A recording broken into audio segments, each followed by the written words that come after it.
is upon us. It's 9:30. We will call the Cumberland County Salary Board to order, and we'll begin with a roll call, please, Audrey. Commissioner Nieder. I am here. Commissioner Fauci. I'm here. Commissioner Eichelberger. And Deputy Controller Bob DeGrossa. Here. All right. This is the point where we open it up to public comment. Is there anyone if you're online and would like to make public comment, please use the raise your hand feature. Is there anyone showing, Audrey, is interested in making public comment at this time? Not at this time. All right, we'll move on into the approval of the minutes of the May 8th salary board meeting. I will move to approve. I'll second. It's moved and seconded. All in favor say aye. Aye. Aye. Next up, the approval of the salary board actions. I will move to approve. I'll second the motion. Thank you. It's moved and seconded. All in favor say aye. Aye. Aye. Is there any other business to come before the salary board at this time? Hearing none, we'll entertain a motion for adjournment. So moved. We are adjourned from salary board. We will be going into our Board of Commissioners meeting, and we'll begin with the Pledge of Allegiance. I pledge allegiance to the flag of the United States of America and to the republic for which it stands, one nation, under God, indivisible, with liberty and justice for all.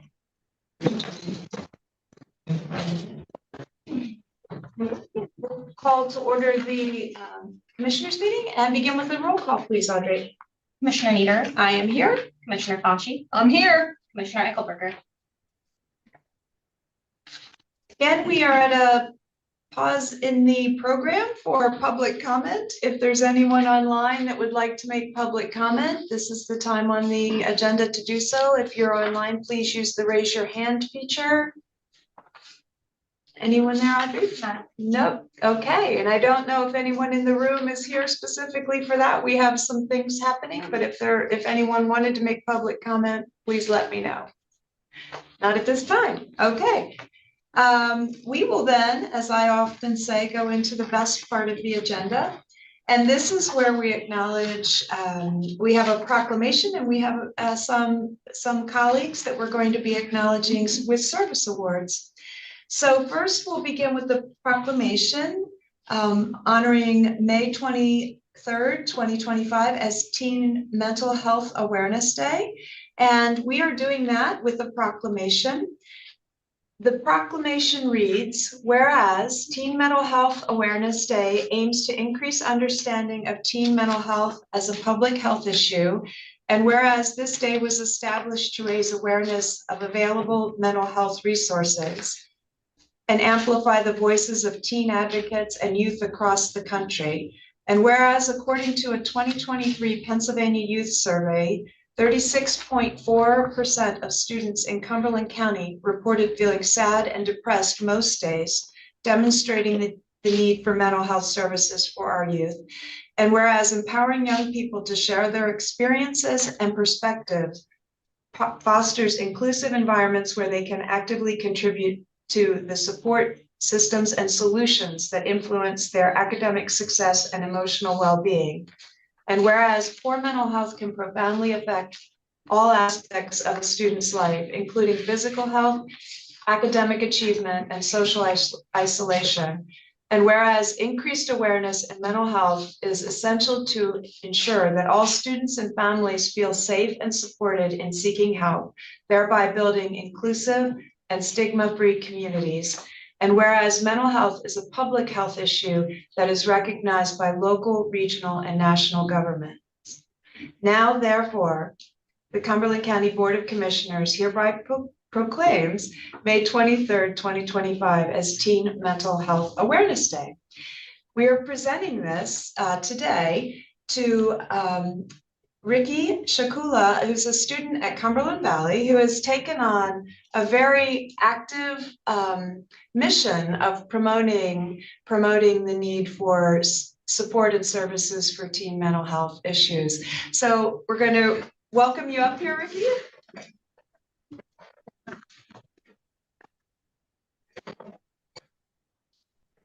How long have you been? You were here last year, so is this a 2-year mission of yours, or have you been doing it longer? Yeah, I mean, mental health is definitely something I'm really passionate about. It's something that's really close to my heart. I've been, with policy and research, and also technology, I've been working on this for like the past couple of years, and then really getting into like the legislative space for the past like 1 or 2 years. And really. Well, thank you for all of your efforts around it, and it's great to see you again. We have a little Thank you so award much. here. So if you want to get in the middle, you can hold this. So what are you doing this summer? Yeah, go ahead. I'll be continuing my research at Harvard Medical School. So I'll probably be spending a little bit of time in Pennsylvania and then also in Boston. I've been working as a student research assistant at Harvard Medical School and Massachusetts General Hospital's clinical psychology lab. So we're developing AI-powered algorithms for suicide youth risk prediction. So I'll probably be continuing Excellent. that this summer. So impressive. I know. Incredible, isn't it? So.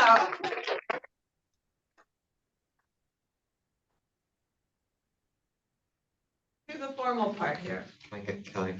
Oh, Me? Jean. Okay.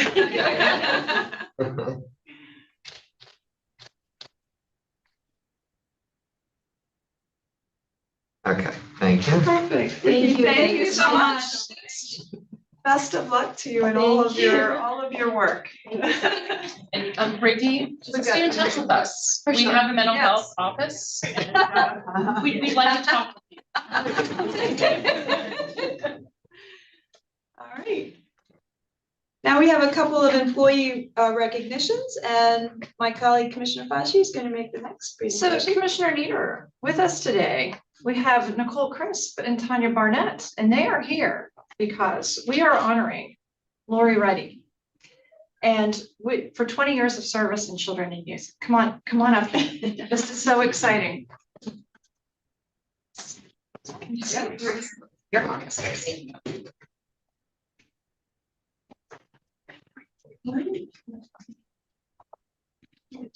So Nicole, I think we'll go ahead and start with you. Sure. Because I know that you have some things that are Just a couple little notes. I've had the pleasure of working with Lori almost her entire career in child welfare. So Lori was an undergrad child welfare education for baccalaureate student and completed her child welfare internship at Allegheny County Children and Youth. And we were lucky enough to have, I put your start date as 5/16/25. That is not right. Anyway, that's where my head was this morning.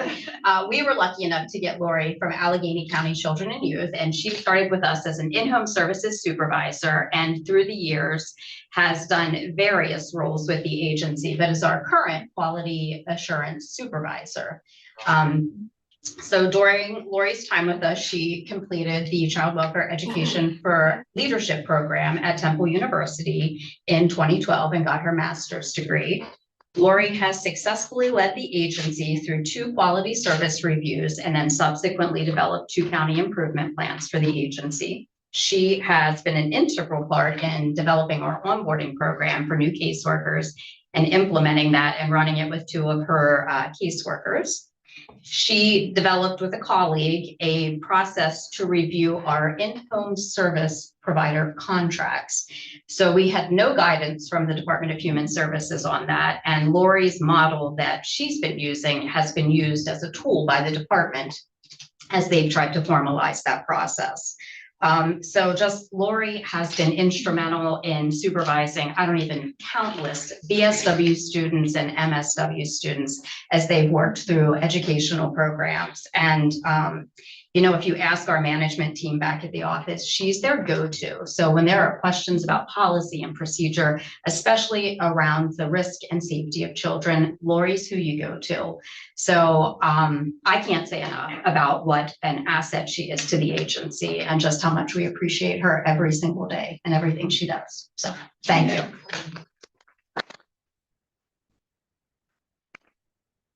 So Lori, how many years were you at Allegheny County with Children and Youth? Would have been 9 months. 9 months, for my okay. internship. Yeah. So I think one of the things that is very cool about you is not only are we giving you 20 years of service to Cumberland County today, which is unbelievable. And so the work you do is so important.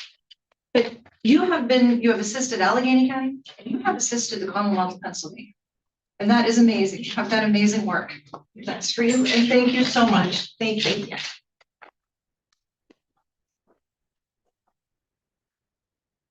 Thank you. We recently were given a report, and as much of it is confidential, but it really hit home the importance that when the organization follows policies and procedures, because unlike most areas of what we deal with, if they don't, children can be harmed or die.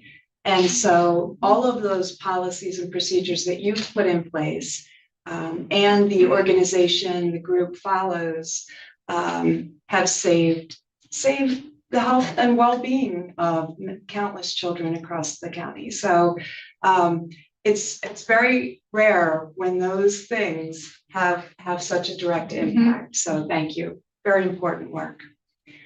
Thank you. Thank you. Very good. Now need a formal one, Ben? As I said, now we can 20 more, right? I hope so. Everyone here, I'm gonna take several.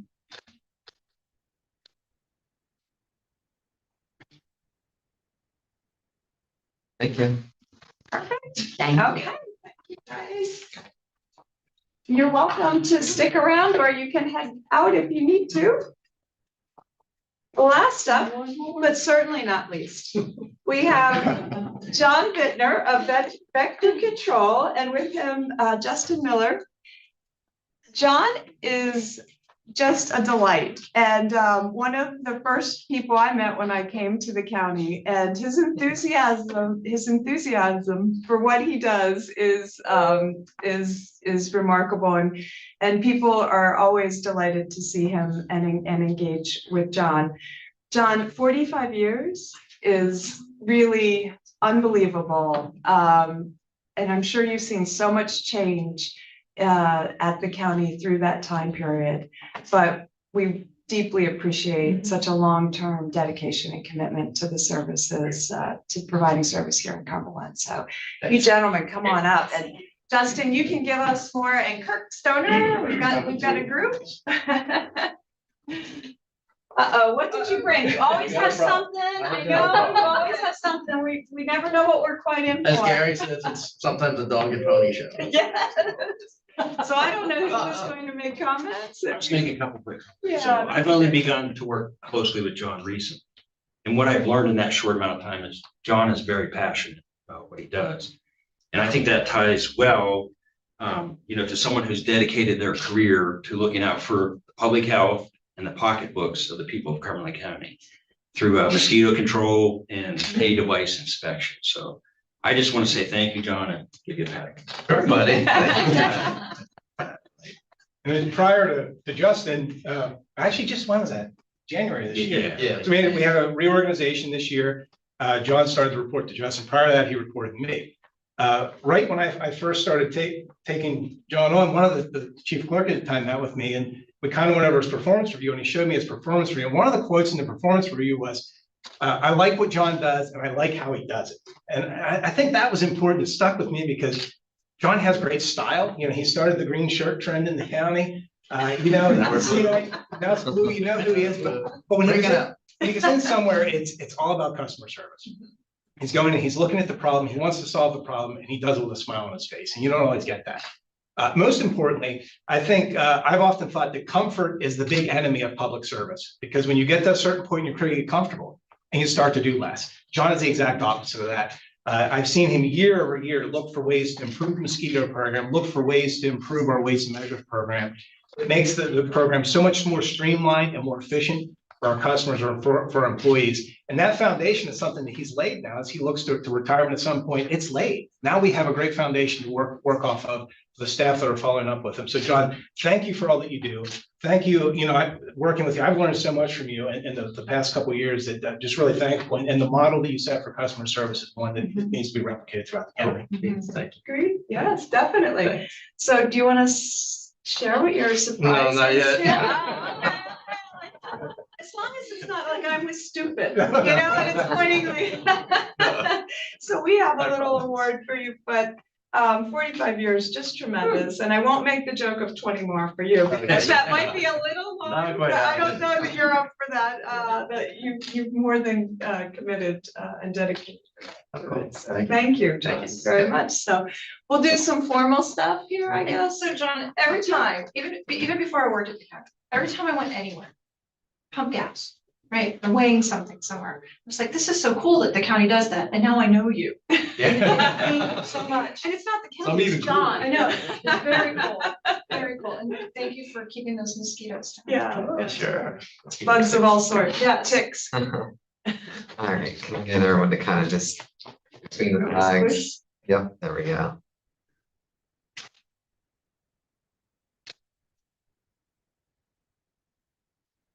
All right. Cool. Okay, come on, the suspense. Now, now, Yeah. I got it now. I just want to say, so like, you know, when people find out how long I've been here, it's like, so what's up with that? You know, I'm going like, I love my job. I love the work, as Kirk said, I mean, I'm a taxpayer, so I want my money's worth.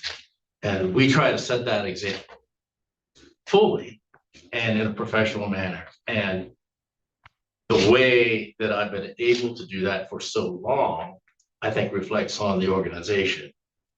And, you know, from 1980 to now, we have administrations that have always been open to progressive measures and to new ideas that, as I want to progress, I've been given an opportunity. So that makes every day a new adventure. And of course, dealing with the public is always a wonderful adventure. And, you know, one of our mottos is like, you know, if we can't fix your problem, we'll find someone who can. And that's the whole diet. I don't like saying no to anybody. We don't do that. You're on your own. Good luck.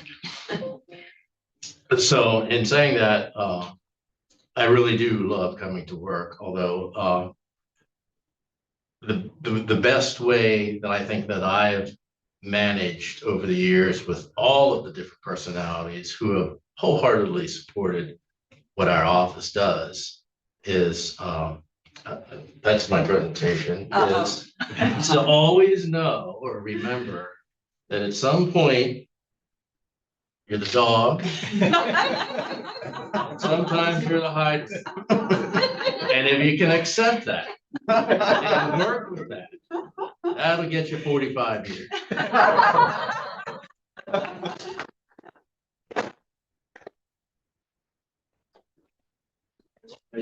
Thank you. We were expecting a bug bust.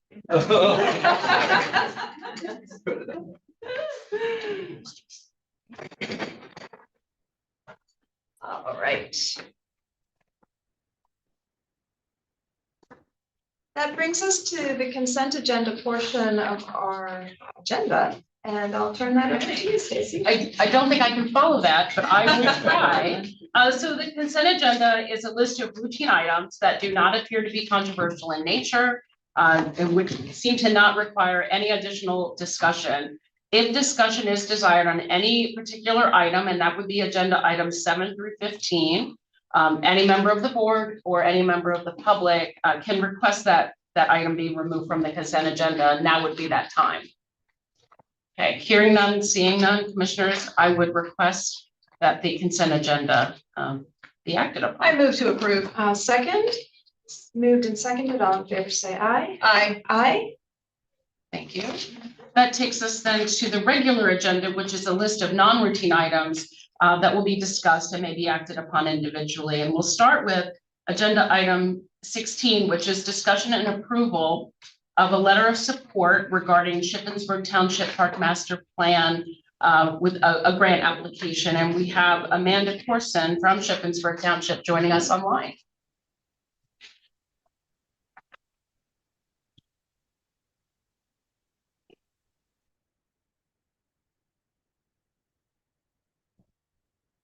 Did you have hers? I do. Amanda, if you're speaking, we can't, you may be on mute. We aren't hearing you.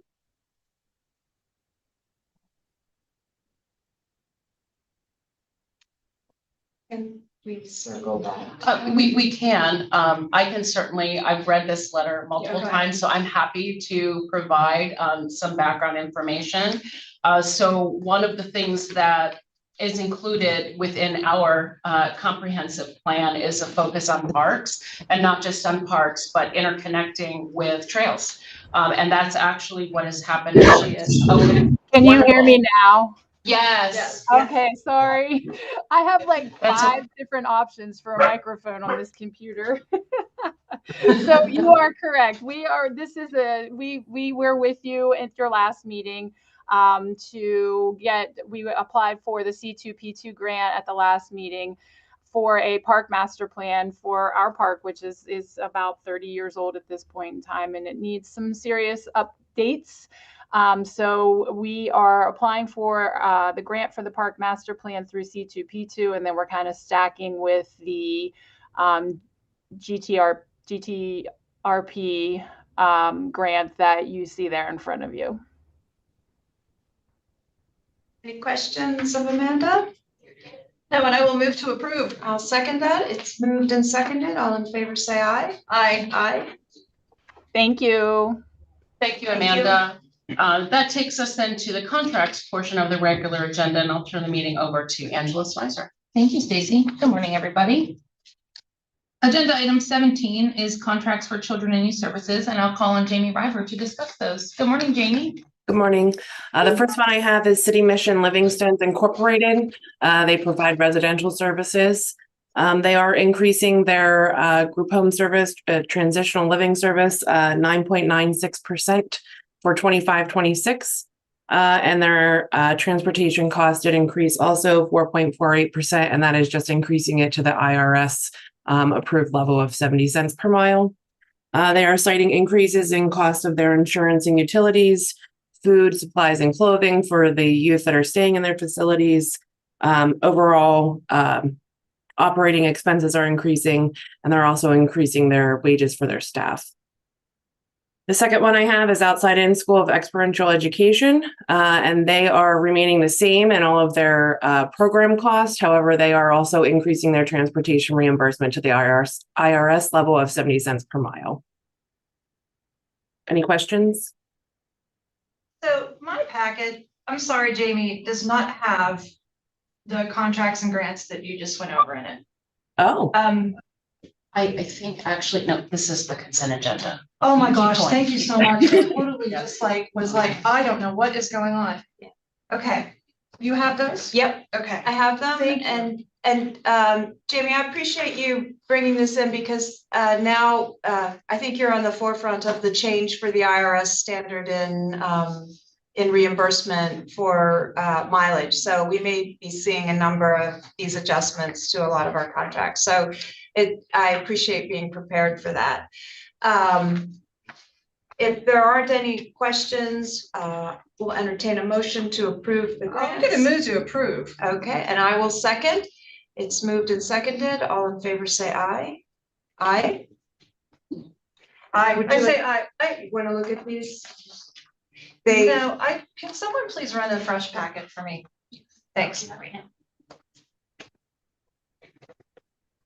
Yeah, they fairly standard just increase to, unfortunately, fees and costs associated with Yes. with the programs. And those programs are most certainly important. these are the first So of we the have- 25-26, so I expect to see, unfortunately, quite a bit of increases across the board for our programs this year. And Jamie, this, so for anything non-mileage related, the increase was 10%. Do you expect seeing, is that what you're seeing in some of the contracts that you are getting? Is that the? Yeah, we do have And some that's that have maintained their same rate from last year, so aren't asking for increases. I'm seeing some that are minimal, like a 2% increase across the board. I've also seen some of them that are asking for much, much higher, which is why you won't see them right now, because we're in negotiations with them to try and lower those increases. Okay, thank you. Mhm. Jean, did you want to wait till those are here? No, I'm okay. We're good. Okay, so all in favor signify by saying aye. Aye. Aye. Thank you. Thank you. Thanks, Jamie. Thank Thank you. you, commissioners. Oh, I'm sorry. I don't have control of the meeting right now. What am I doing? Sorry about that. That's okay. All right, that takes us to agenda item 18, and I will call on Brenda Iliff and Ryan Simon to discuss a contract addendum for drug and alcohol. Good morning, Brenda. Good morning, everyone. Good morning, commissioners. Brian is in the training today about our new fiscal software, so I'll be presenting.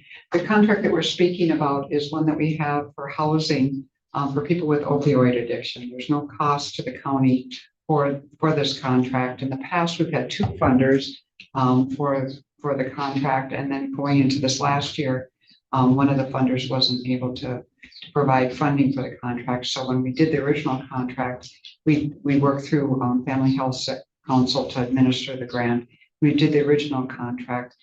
We took out that second funding source. However, throughout the year, the ARP funds, it looks like we're going to have money to replenish that. So we're requesting to increase the amount of the contract to what we had originally had last year, which is close to 600,000. Yes. And we, there's no cost to the county for that. So, and then, this is not, opioid funding. No, it is not. It is not. Okay, it It's is SOAR separate. funding, which is federal funding, Federal. and then it previously was reinvestment grants from Perform Care, from CABHC, but that funding was no longer available. So now we're pulling some from the ARP funds. Okay. So no cost to the county. Okay. But not opioid funds. Perfect. And still seeing the need for the services. Yes, we are. We narrowed the priority populations because we would have been out of money if we hadn't done that. One of the pieces I think we did very wisely is cut the funding from 6 months to 3 months because people should be getting jobs and be getting out there and starting to pay their own way. So we're able to have funding throughout the year. Perfect. Thank you, Brenda. I'll move to approve. Okay, I'll second. It's moved and seconded. All in favor, say aye. Aye. Aye. Thank you, Brenda. Thank you, Brenda. All right, that takes us to agenda item 19, and I will call on Brent Term to discuss a grant application for facilities. Good morning, Brent.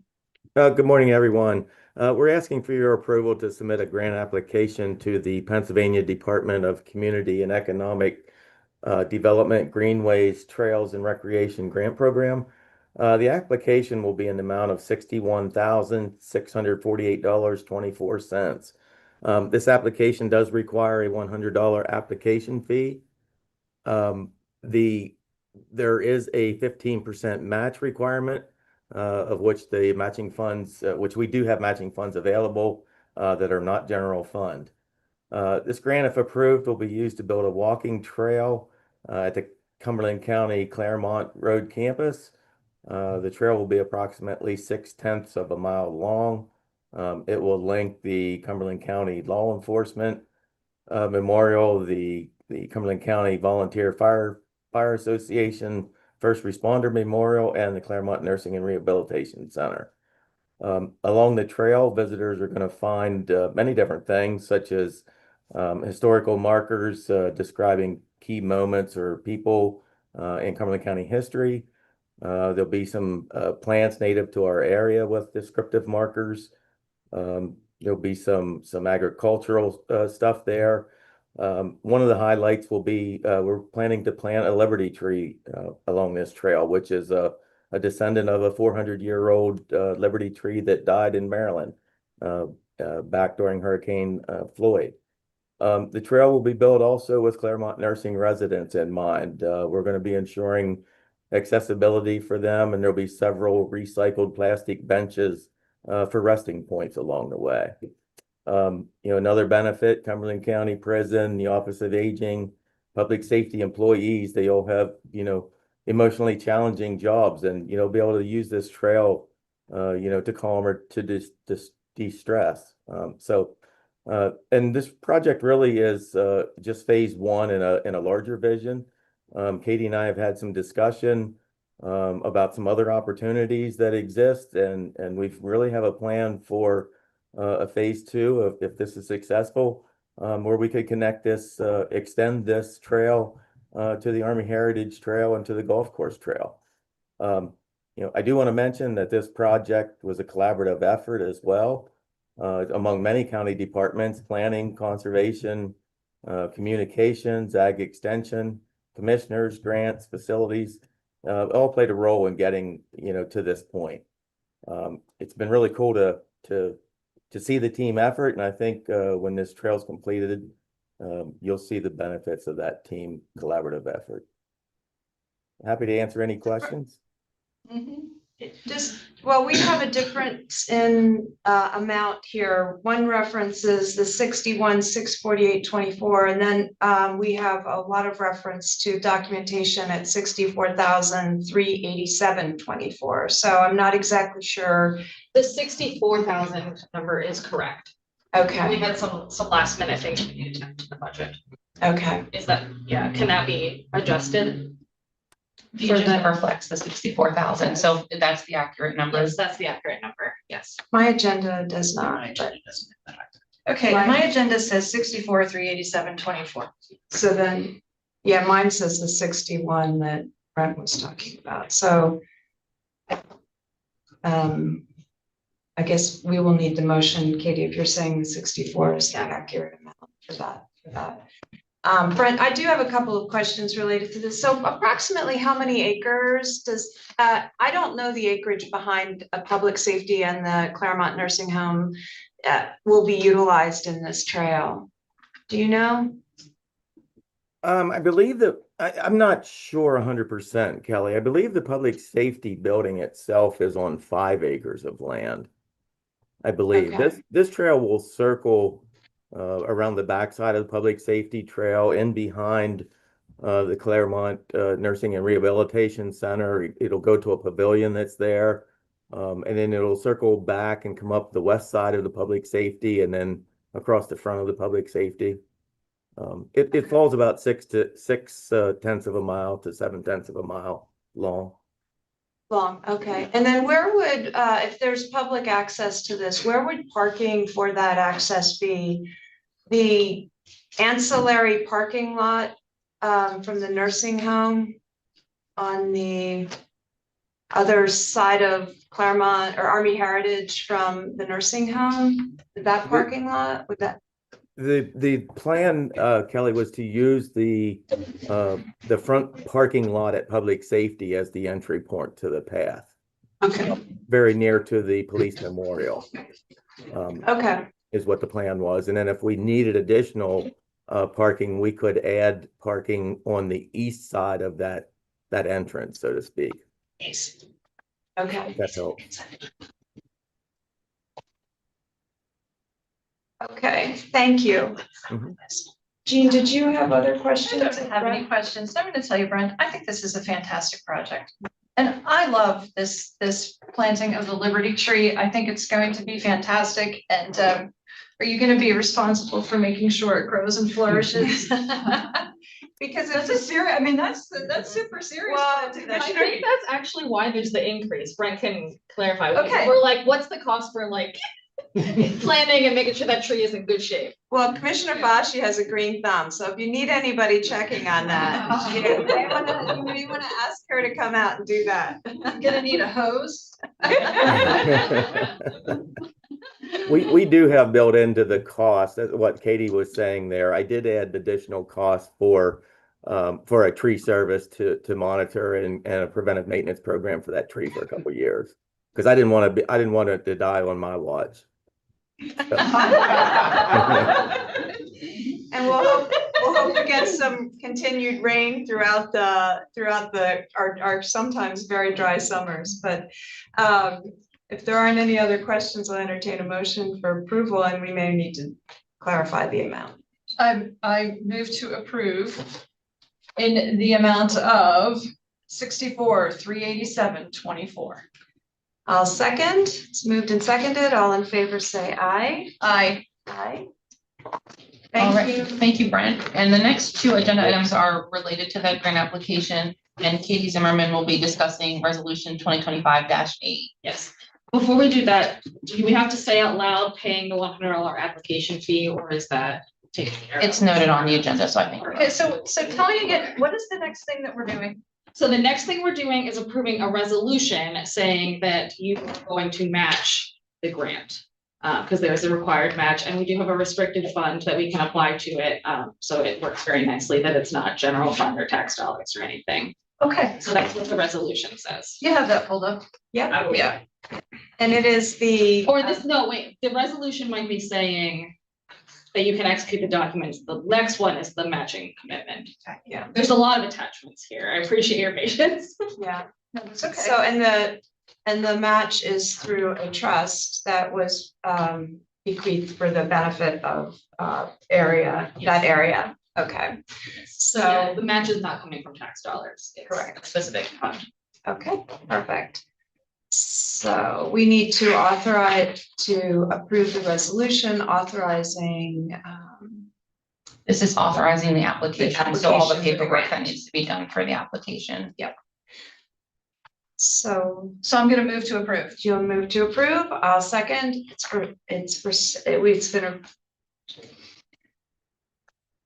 Motion has been made and been seconded. All in favor, say aye. Aye. All right, We'll get then, through this. I know. Yeah. And then the next one is the letter for the match, yeah. And I'm gonna move to approve the I'll letter. second that. It's moved and seconded. All in favor, say aye. Aye. Aye. all right, thank you. Thank you Thank so you. much. I Commissioner. realize there's a lot going on. Thank you. Thanks, Katie. Some of those grant applications just have a lot of steps with them, so. All right, that takes us to agenda item 22, and I will call on Josie Bentley to discuss the contract for human resources. Good morning, Josie. Good morning. So this contract is for professional liability policy renewal for Dr. Wayne Ross. It's for the performance of autopsies for Cumberland County. This policy includes a 1 million per occurrence, 3 million aggregate limit. The deductible is $2,500. There is a slight increase of $515 to the premium. Do you have any questions? I don't. And I'll move to approve. And I'll second. I do have one question, Josie. So while is Dr. Ross an independent contractor of ours? Yes. So he would be adequate, he would provide his own insurance coverage as well, or is that not accurate? That is a relationship worked out with the coroner's office.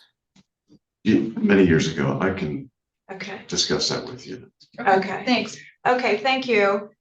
All right, thank you. The motion's been made and seconded. All in favor, say aye. Aye. Aye. Thank you. All right, thank you, Josie. That takes us to agenda item 23, and I will call on Elizabeth Grant to discuss a contract for planning. Good morning, Elizabeth. Good morning. What we have before you is a minor amendment to a prior contract that was executed with Sustainable Energy Fund for the administration of the Property Assessed Clean Energy Program. And what it does, it amends Section 3, the billing of the assessment, and separates the billing from the tax bill, excuse me, to a separate defined bill.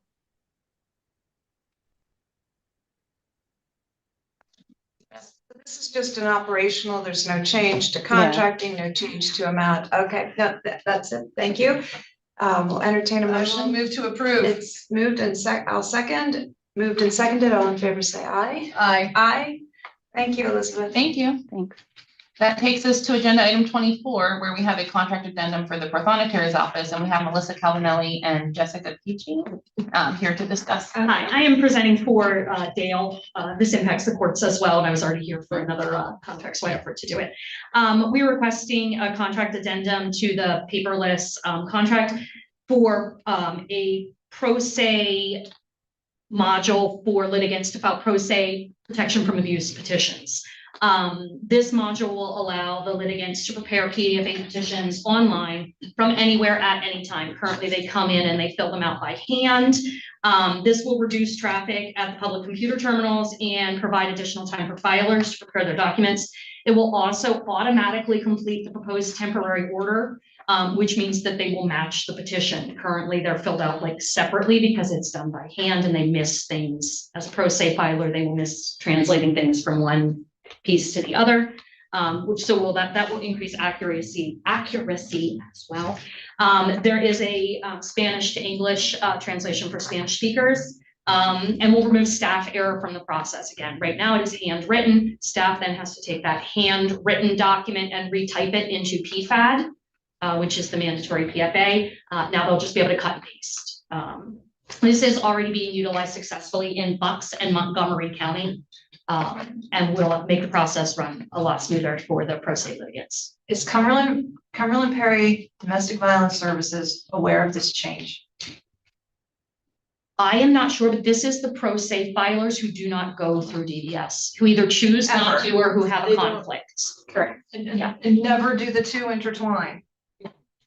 Okay. I think this is. We can make them aware of it if it I makes think their that would life be easier really as well. smart. Yeah, Yes. yeah. And I know this is needed, but I want to make sure that they know that this is an And I'll option. make sure that is shared with them. Thank you. I have a follow-up question, Jessica. Do the domestic violence services, do they input things into PFAD directly? They do, yes. I think that's an important piece. So the protection from abuse database, which is a statewide system that all PFAs must be entered into. A lot of your domestic services, domestic violence services agencies will input that in directly, so then it's able to be captured directly by the Monetary's office. Thank you very much. So when you say this then, Melissa, is this, if somebody is not using those services, but just is it open to any individual in the county to utilize this service if they feel that they need to file a PFA? Yes, we have been also talking about ways to get the word out, but police stations, law enforcement, putting QR codes to access it in our local libraries, getting the word out for people who may not be aware of the resource that's available. So this will actually also get information about filing for protections from abuse out to individuals who may not otherwise see it. So we've been talking about some ideas for,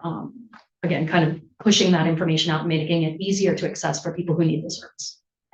And in this program, Jessica, if I understand correctly, sometimes PFAs, as you've indicated, that the documentation isn't prepared adequately for what you need in order to effectively make a PFA, put it into effect. Will this program lock down fields or have certain required fields that you would have to complete in order to have an accurately completed application? Yes, unlike a handwritten application where they can skip, the program will not allow them to skip. So they have to provide some sort of information for the judge to see.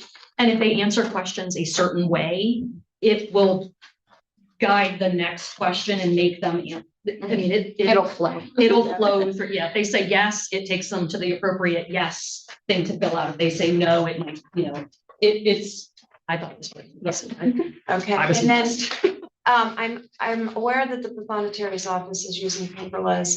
Do you have any estimate on what percentage of the documentation that you're seeing in the office is coming through the paperless system? So people not walking in, people doing online filings. Is it fully implemented, I guess, is that not just in Cumberland County, we do not have mandatory e-filing. However, we are investigating that as a future move in the near future. Can I just clarify that? Do you mean mandatory e-filing for attorneys or mandatory filing for pro se? So we haven't quite got that far. Generally, the mandatory is for attorneys. I think what we're looking at providing for pro se litigants is a scanner and some guidance in office so that everything is going directly in and we're not creating paper. Actually, paperless has a little preview. Paperless is in which county? It's Bucks or Berks. We get them mixed up all the time, so I apologize. They actually have a pro se filers page, and they have documents that are the kind of standard, and we would be able to create for Cumberland if the Pathonetary decided to pursue that. And they would be able to go to a terminal. Again, we talked about reaching out to the library for library systems for a lot of this with their computers and getting foot traffic for them as well. But they would, in the Bucks or Berks, whichever one it is, you can click a filing. It will take you kind of similar to the PFA thing, but I think a little less guided than the PFA. And they would be able to e-file that document directly from that portal. So we're looking at options to make e-filing available even to the pro se litigants. And if they don't do that, again, providing that scanner and everything in the prothonotari's office and having the staff being able to help them do that directly from even the office, even if they walk in. So we are looking at options to make it available to everyone. But generally, yes, I think it is only attorneys would be required to e-file. Again, it hasn't happened, but we are preparing a presentation for the Board of Judges. Okay. On moving that forward. I think it'll be important in that presentation that you understand how many documents are being filed currently via e-filing versus those that are walking in, time spent, factored into employee time and costs. So if there's cost for an upgrade to the system, that's what we're going to want to see as you make. I don't want to guess, but if we make it mandatory, it's a change to the rule. And it's just, you can't walk them in anymore for attorneys and such. So at least as far as that part of it, I don't anticipate that there would be a cost because we're just basically telling attorneys, we're not going to take your paper anymore. And we currently have an e-filing system in place. Right, it's already, yeah. Okay. It's just not mandatory. It'll be helpful for us then with employees absolutely into that office and if there can be efficiencies made. So great, thank you so much. It sounds like this is a step in the direction of efficiencies. Yes. Yes. We try. Very good, thank you. Any other questions for either Melissa? I'm gonna move to approve. I'll second. It's moved and seconded. All in favor, say aye. Aye. Aye. Thank you, ladies. Thank you. And Melissa is also going to discuss a capital project request for court administration. Also for paperless. We are requesting a change orders to the contract. I think we handle them a little different because we're paying for this, not the prothonotary, to add a calendaring module and upgrade kind of the interpreter tracking. Just brief background, interpreter tracking in paperless is currently case-based, which means if two people have a case, it'll just say interpreters needed on this case. We don't know which party, we don't know what language.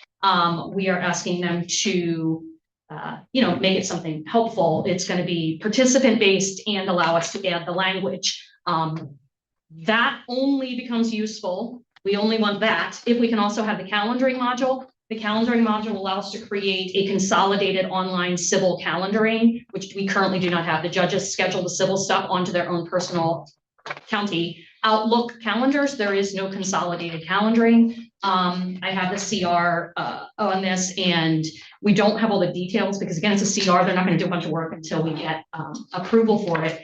But it will allow both the calendaring to go into the paperless system for any of us to be able to look at, as well as an automatic download or update to the judge's individual Outlook calendars, as well as creating a portal on our website, a link to a portal on our website, where attorneys will be able to pull up anything that they are scheduled for on any case where they have entered their appearance on the civil side. Provisions are in there for marking cases private and public, obviously for some cases that are not for public consumption, but being able to create that consolidated calendaring for the civil side that we currently do not have. And Melissa, this also speaks to the issue that we discussed regarding the increased demand for interpreter services in the court system and using those services because they're quite costly as effectively as possible. Right. If I recall correctly, I think interpreter services have gone from just roughly about $100,000 a year to over $300,000 a year in what we were budgeting, I believe, prior year. If you think that's the number, I know the numbers of requests. I don't remember the dollar amounts off the top, but yes, they have exploded in requests and need and getting them scheduled. Yeah, and this will help us better on the civil side. We've got we're working, the criminal side, it is participant based. So we are able to pull that scheduling. There's consolidated scheduling on the criminal side. There isn't on the civil. So these two things together will help with that, as well as having us be able to track these schedules better. IMTO is okay with this? Yeah, we went through this with them as well. It's through the vendor. So I think the only piece for IMTO is adding the link to the portal or to the calendaring portal, kind of like the e-filing link that we have on the county. Yeah, no, that's well. great. Like Angela mentioned yesterday, we were talking about doing something different in here, and she's like, well, we could do it, but we might break something else while we're at it. And so, Melissa, if you guys get into this and it's a problem, you gotta let us know, because you've got to get it fixed and not sit on it, right? And be like, Yeah, we want I know this. it is much needed. Yes, absolutely, because we don't have it on the flip side. Thank you. Thank you. I'm gonna move to approve. I will second. Moved and seconded. All in favor, say aye. Aye. Aye. Thank you. All right. Thank you. Okay, that takes us to agenda item 26, and Justin Miller will be discussing a grant application for recycling waste. Commissioners, these are the standard DEP forms for household hazardous waste events. First form that requires your approval and signature is called the Record of Operations Report. Basically lists all the different items that we receive and their weights. Grand total for the April 10th event was 357 customers, 33,281 pounds, which is a very good turnout. The second form is the application for reimbursement. Total eligible costs for the event were $40,903.40. We brought in $21,656.29 in user fees, which makes us eligible for $19,247.11 in grant money from DEP. We're really just moving on one thing here?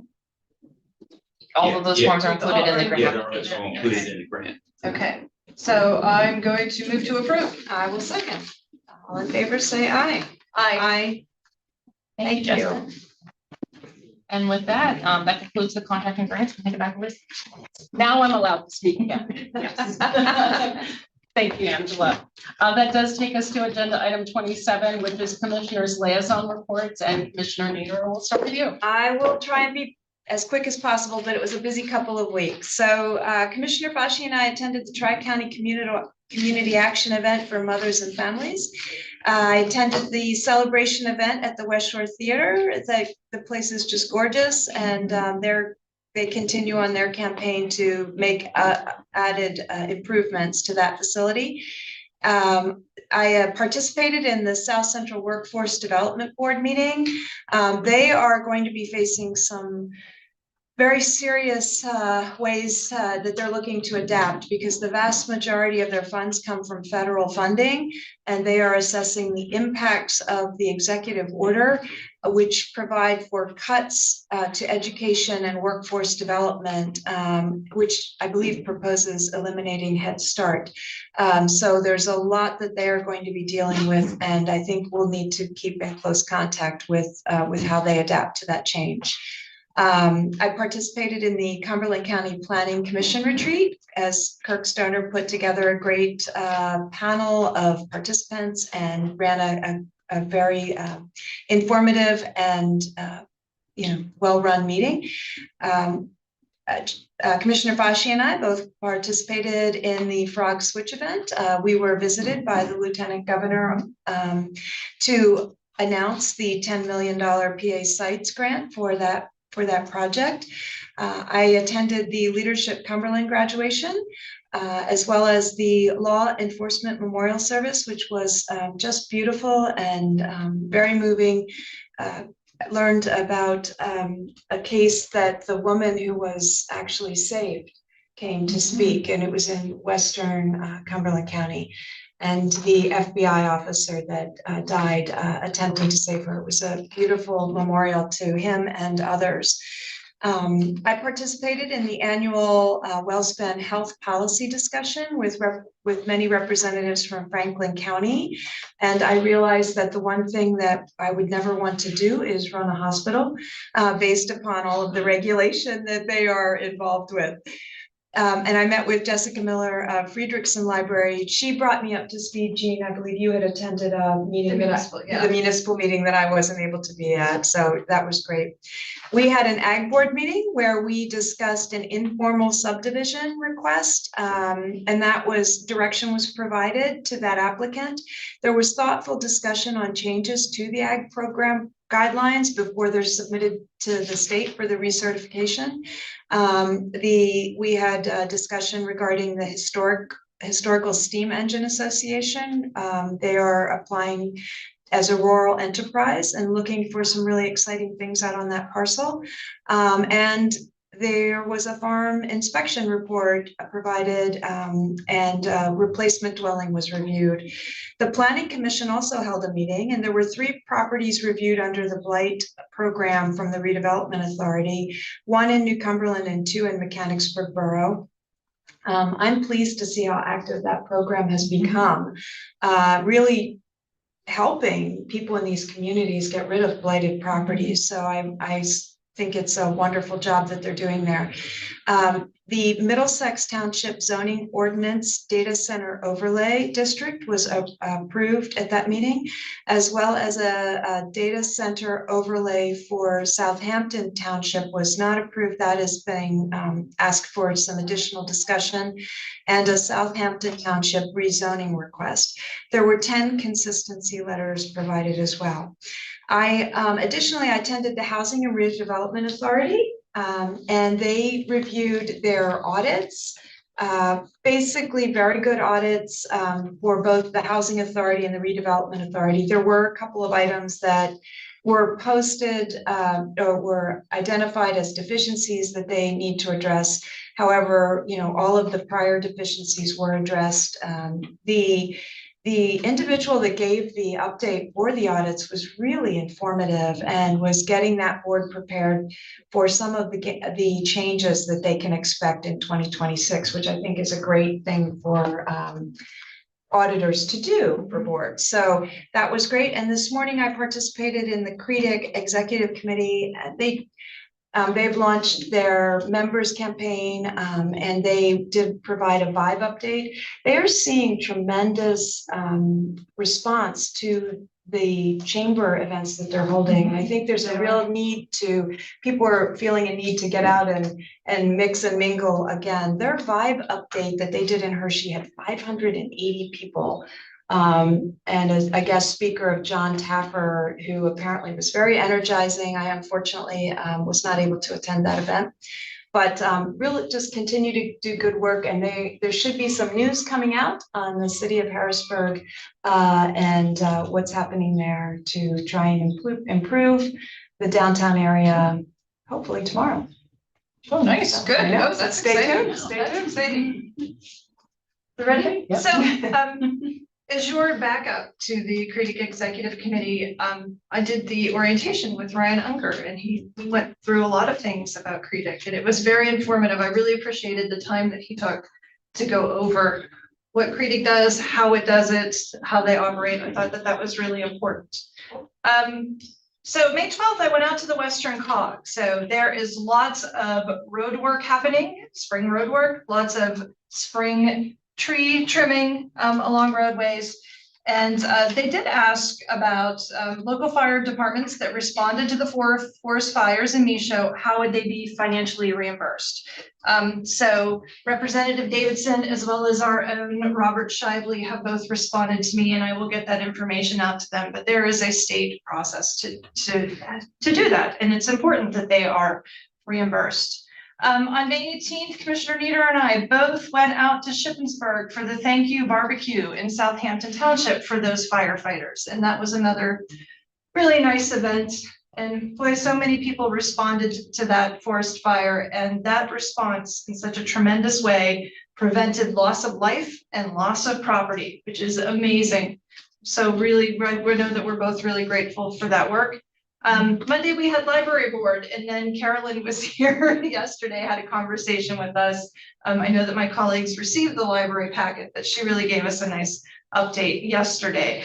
And you know that because I'm very light, the next one will be super long.